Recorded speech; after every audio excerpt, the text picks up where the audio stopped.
And that's really what it is when it comes to the Browns. People trying to figure out, oh, well, gee, why, why in the world, would they do this? I can't believe they would do it. I can't believe they would sign him to that kind of contract and trade that kind of people and all that other stuff. But again, they have to. They needed a quarterback. It's real simple. You look at how many different moves that were made and all the different ways that things happened from the standpoint of, okay,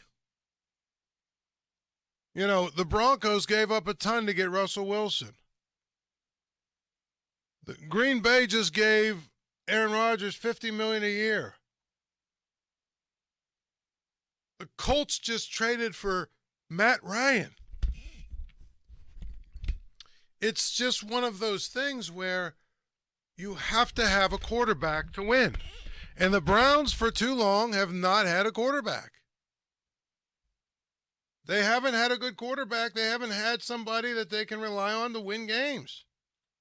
They haven't had somebody where you say, hey, at the beginning of the year, this is one of the teams we're going to pencil in order to win. Right?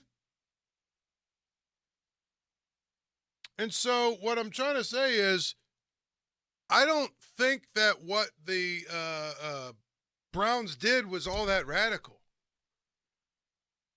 And I think that if you take the 22, which you can't, and they're, obviously very serious charges, I get that, and you can't just, completely dismiss that. But my point is, if you take those things away, the 22 charges for 1 minute, I think you have to realize nobody would have an issue with what they did. Seriously. Nobody would have an issue with what they did. Because that's what you have to do to get a quarterback. Now, the other owners probably are going to be upset because he added, because they gave him guaranteed money. All that guaranteed money changes things and then sets a precedent. And now it's going to be, every star quarterback's going to want that. But my point is, if you think about it, my point there is very simple. Like, you've got to understand the Browns needed a quarterback and were willing to do it. So, I feel like people completely are misreading that situation. They'll have other draft picks. Yeah, they're not going to have their first round pick.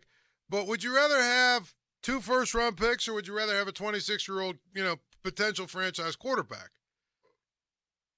Especially since there's a lot of ways you can trade to get yourself more picks. There's ways that you can do that and everything else. So, I think really you have to remember that. That it really comes down to they decided they could handle all of the other stuff. All of the other,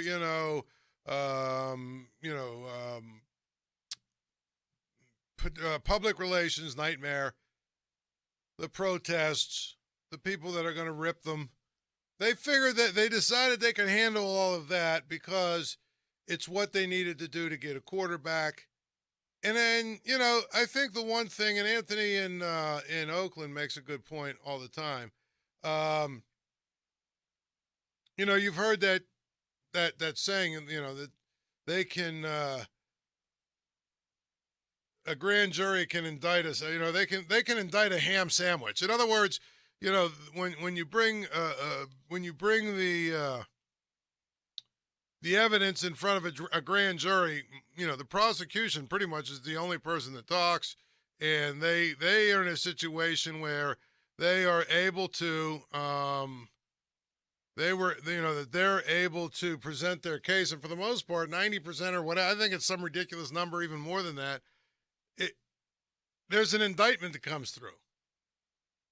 Well, in this case, there was 9 different people making accusations, and the grand jury didn't find any of them credible.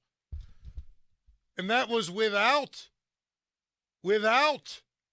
there being a cross-examination and everything else. So, my point is, it's very simple. Once that happened, they decided, hey, we have a chance that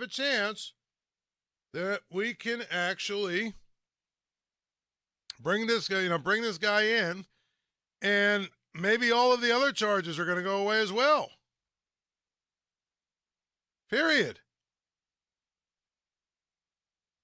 So it just feels like, they decided that was the way they were going to go, and they had to go that way because they wanted a quarterback.